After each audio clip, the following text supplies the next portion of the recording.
mga bata, kumusta kamo? Ako malipayon nga kamo kay okay ra. Ug karon naatay pagkabuluhaton nga buluhaton. Ginaawhag nako ang tanan nga mag-andam. Ug karon na ako ipakita sa inyo na mga hulagway. Ang inyong buhaton, hiingon kung unsa ang inyong mga nakita. Andam na ba ang tanan? Maayo. Unang hulagway, unsa inyong nakita? Tama, usa ka bola. Asa kanunay ginagamit ang parehas niini na bola? Tama, ginagamit kini sa pagdula og basketball. Ikaduhang hulagway, unsa inyong nakita? Tama, baso. Asa kanunay ginagamit ang baso? Tama, ginagamit kini sa pag-inom. Ikatulong hulagway, unsa inyong nakita? Tama, isa ka balde.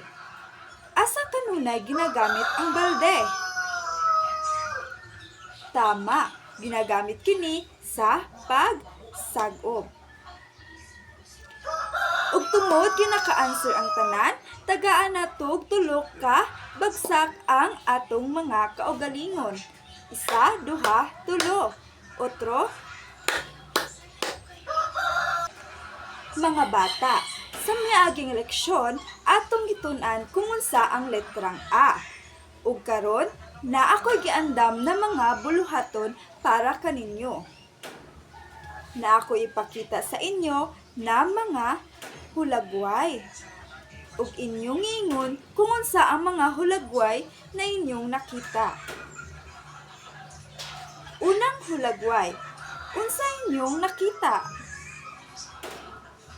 Tama! Ang pangalan sa hulagway na inyong nakita kay Adlaw. Ikaduhang hulagway, kabalo ba mo kung unsa ni? Tama! Hulagway sa amigas. Ikatulong hulagway, kabalo ba mo kung unsa ni? Tama! Hulagway sa usa ka atis. Ug tanan na hulagway na inyong nakita nagsugod sa letrang A. Unsa gani ang tuno sa letrang A? A. Kamo gani? Tama mga bata, naminaw gyud kamo og tarong sa atong niaging leksyon. Ug karon mga bata, kabalo ba mo kung unsa kini nga hulagway? Tama, hulagway kini sa bag. Kamo bang tanan na ay ingani nga butang? Maayo. Asa ninyo kanunay ginagamit ang parehas niini nga butang? Maayo kay ginagamit ninyo inyong bag sa pag-eskwela. Unsa kanunay ang inyong ginabutang sa inyong sulod sa bag? Maayo kay ginabutang nga ninyong lapis, papel ug guban pa na inyong magamit diri sa atong eskwela. Kabalo ba mo nga gawa sa pulong nga bag aduna pay mga pulong nga nagsugod sa letrang B? Makahuna-huna ba mo kung unsa kini? Di maguol kung dili, kay karon atong pagkatunan ang mga pulong nga nagsugod sa B. Sa pamaaging maminaw kamo sa basahon nga istorya unya ni teacher. Kasabot ba? Pero bago ang tanan, kinahanglan nako nga kamo kay maminaw og tarong. Makipag-cooperate sa unsa man nga buluhaton. Nasabtan ba? Maayo. Sa dili pa magsugod nga akong basahon ng istorya, na ay pipila ka lisod nga pulong nga akong basahon para sa inyo. Aron mas masabtan pa gyud ninyo kung unsa ang pasabot niini na mga pulong. Unang pulong, bag. Ang bag usa ka butang nga gigamit sa pagbutang sa mga gamit sama sa libro o pagkaon. Ikaduhang pulong, asol, usa kini ka color. Ikatulong pulong, bibingka, usa ka klase sa pagkaon nga kanon isip merienda. Ikaupat nga pulong, merienda, pagkaon nga kanon sa tunga-tunga sa buntag o hapon. Ikalimang pulong, giandam. Ang giandam pasabot kini gipahinunguhaan o gihimo alang sa usa ka tawo. Ug karon ako nang basahon ang istorya. Ang titulo sa istorya kay Si Ben og ang iyahang bag. Si Ben usa ka batang lalaki. Aduna siya'y dako nga asol nga bag. Sulod sa bag, aduna siya'y bibingka para sa iyang merienda. Gidala ni Ben ang iyang bag paingon sa eskwela. Nalipay siya, kay iyang mama ang nag-andam niini para niya. Ug karon kay napaminawa naman ninyo ang istorya na si Ben ug ang iyahang bag na ako'y pipila ka mga pangutana. Unang pangutana, kinsa ang batang lalaki sa istorya? Tama, siya kay si Ben. Unsa ang naa kay Ben?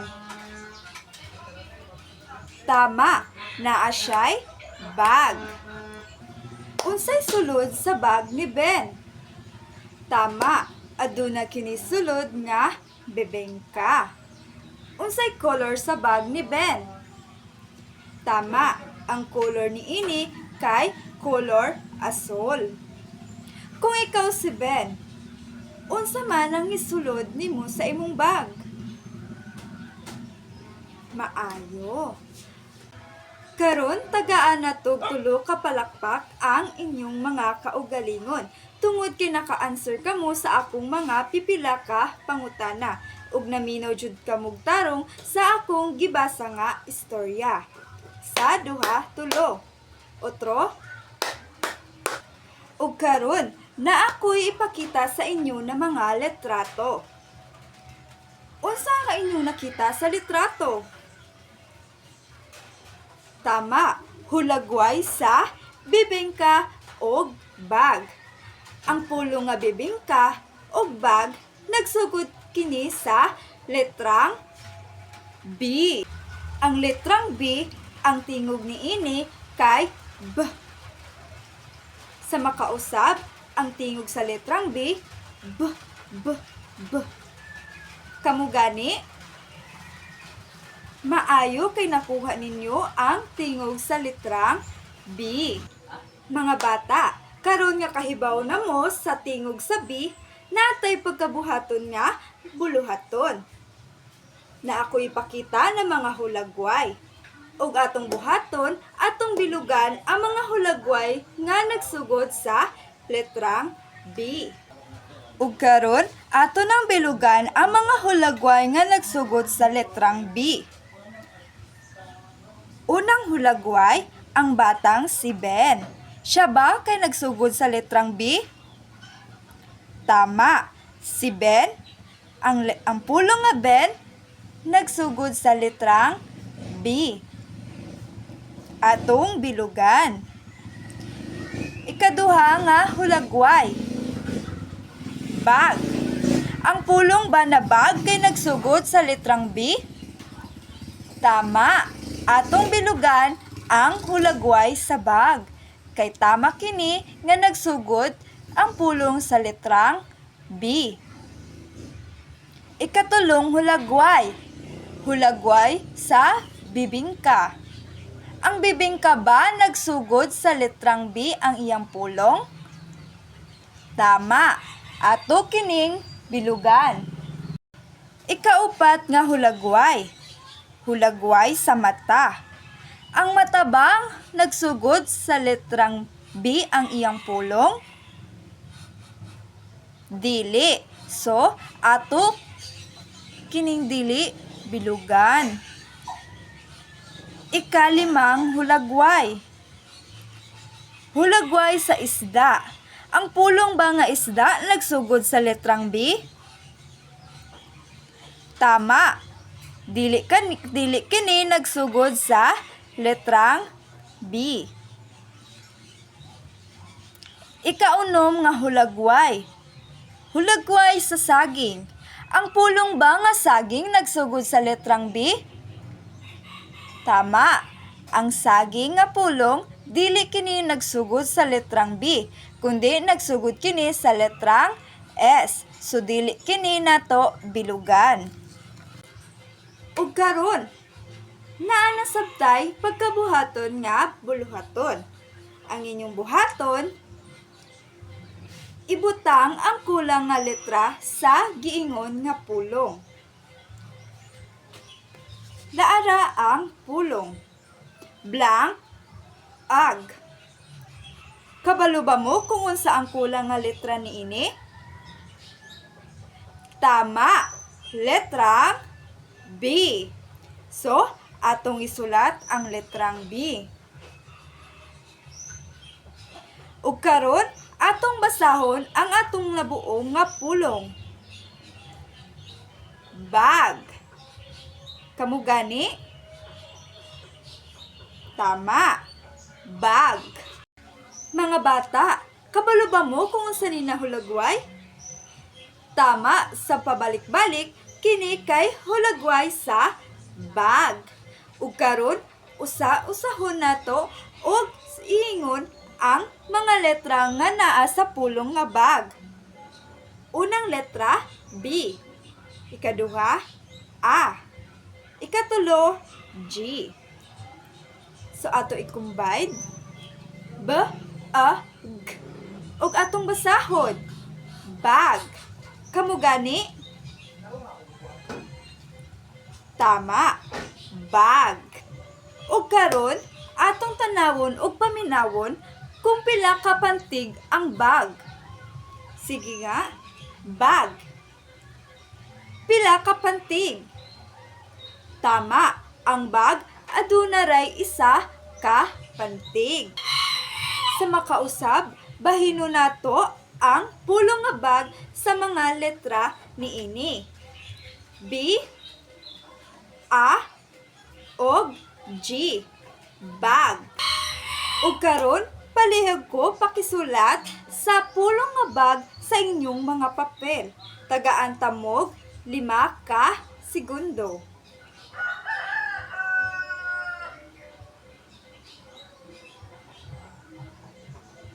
Humana ba ang tanan? Maayo. Ug karon, himuon nato ang pulong na bibingka gamit ang mga letra nga naa sa atubangan.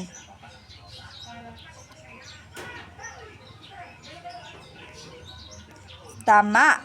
Ang mga letra sa bibingka kay B, I, B, I, N, G, K, A. Bibingka.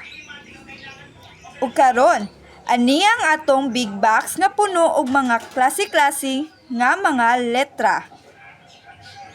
Gamita kini aron makabuo mo og pulong nga bibingka ug uban pang mga pulong. Ibutang ninyo ang mga pulong sa inyong mga papel. Ug unya ato kining isulat kung unsa ang mga pulong na makita sa dako nga kahon na nagsugod sa letrang B. Ug karon, ato nang ipang-ingon kung unsa ang mga pulong nga nagsugod sa letrang B na makita sa sulod sa dako nga kahon. Una, kay pulong sa bibingka. Sa makausab, pulong sa bibingka. Ikaduha, bag. Ikatulo, balay. Ikaupat, bata. Ikalima, bato. Bibingka, bag, balay, bata, bato. Kamu ba kay nakatubag sa parehas niini na mga pulong? Maayo. Karon mga bata, na ako'y giandam na sentence gikan sa akong gibasa ganina nga istorya. Ug atong buhaton ato kaning basahon. Ug unya naatay pagkabuluhaton nga buhaton.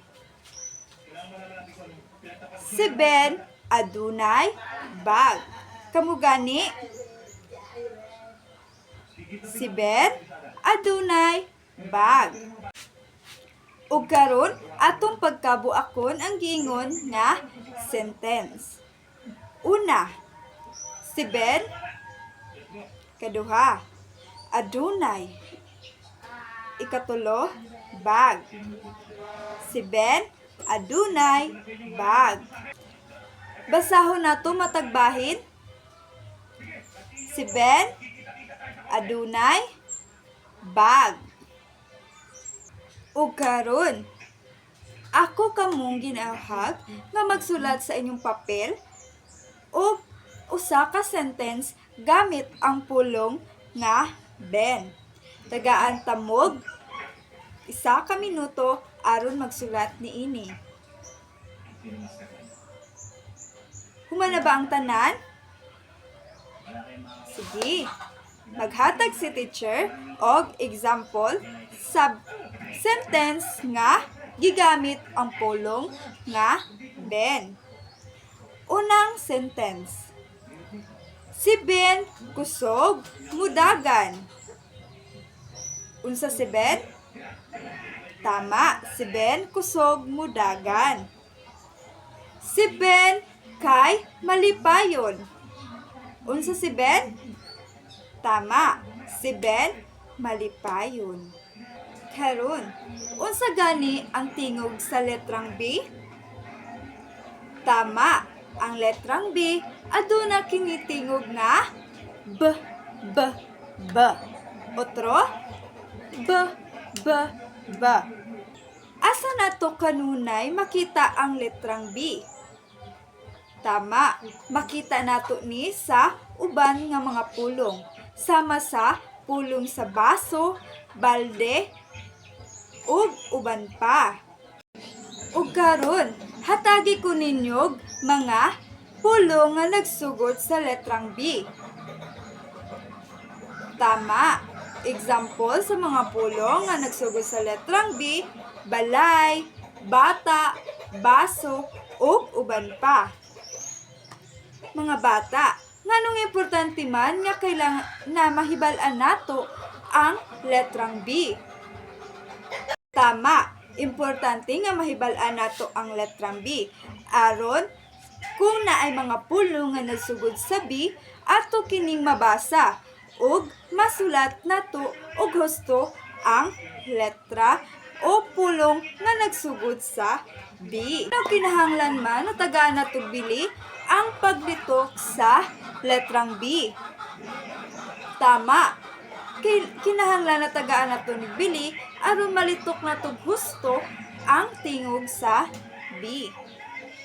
Ug karon, naatay tulo ka aktibidad na pagkabuhaton. Unang aktibidad. Ang inyong buhaton, linginan ang hulagway o pulong nga nagsugod sa letrang B. Ug karon, ato nang linginan ang mga pulong o hulagway nga nagsugod sa letrang B. Unang hulagway. Hulagway sa bag. Ang bag ba kay nagsugod sa letrang B? Tama. Ato kining linginan. Ikaduhang hulagway. Hulagway sa bata. Ang bata ba nagsugod sa letrang B? Tama. Ato kining linginan. Ikatulong hulagway. Hulagway sa balay. Ang balay ba nga pulong nagsugod sa letrang B? Tama. Ato kining linginan. Ikaupat nga hulagway. Hulagway sa bato. Ang pulong ba na bato nagsugod sa letrang B? Tama. Ato ning linginan. Ikalimang hulagway. Hulagway sa isda. Ang isda ba nga pulong nagsugod sa letrang B? Mali. Nagsugod kani sa letrang I. Ikaduhang aktibidad. Ako tamong ginaawhag nga mag-andam og papel ug mag-drawing og usa ka butang nga nagsugod sa letrang B. Tagaan ta mo og 5 ka minuto aron buhaton ang buluhaton. Human na ba ang tanan? Maayo. Ikatulong aktibidad. Ug karon ipakita ni teacher ang iyang na-drawing nga usa ka example sa butang nga nagsugod sa letrang B. Kini ang akong gidrawing. Hulagway sa baso. Ikatulong aktibidad. Ay inyong buhaton, isulat ang mga pangalan sa mga hulagway nga akong ipakita. Tagaan ta mo 5 ka minuto aron ansiran ang gingon nga mga hulagway. Unang hulagway, unsa kini? Tama, hulagway kini sa bata. Ikaduhang hulagway, unsa kini? Tama, hulagway kini sa bola. Nalingaw ba ang tanan sa atong gipangbuhat na mga aktibidad? Maayo kay nalingaw mong tanan. Ug karon nanasabtay pagkabuhaton nga buluhaton. Ang inyong buhaton, isulat lang ang mga kulang nga letra sa mga pulong. Sa pamaagi nga magtan-aw mo o magbase mo sa akong gihatag na mga hulagway. Nasabtan ba? Tagaan ta mo og 5 ka minuto aron mag-answer sa akong giingon nga buluhaton ninyo. Ug karon ato nang ansiran ang akong gihatag nga buluhaton sa inyo. Unang hulagway. Unsa kanina hulagway? Tama, hulagway sa bata. Sa pulong nga akong gihatag. Ang naalang kay ta. Unsa ang kulang? Tama, kulang kini og letrang B. Aron mabuo ang pulong nga bata. Ikaduhang hulagway. Unsa ang inyong nakita? Tama, hulagway kini sa habol. Ug sa pulong, ang ako lang gihatag kay blank all. Unsa ang kulang nga letra? Tama, kulang kini og letrang B. Aron mabuo ang pulong nga habol. Ikatulong hulagway. Unsa inyong nakita? Tama, hulagway kini sa baso. Ug ang ako lang gihatag nga pulong kay blank aso. Unsa ang kulang nga letra? Tama, kulang kini og letrang B aron mabuo ang pulong nga baso. Ikaupat na hulagway. Unsa inyong nakita? Tama, hulagway kini sa baki. Ug sa pulong, ang ako lang gihatag kay blank aki. Unsa ang kulang nga letra sa akong gihatag nga pulong? Tama, kulang kini og letrang B aron mabuo ang pulong nga baki. Ug sa last nga hulagway, ikalimang hulagway. Unsa ang inyong nakita? Tama, hulagway kini sa baba. Ug sa pulong nga akong gihatag, ang ako lang gihatag kay blank A. Unsa mga kulang na letra niini? Tama, kulang og letrang B aron mabuo ang pulong nga baba. Naka-answer ba og sakto ang tanan? Maayo.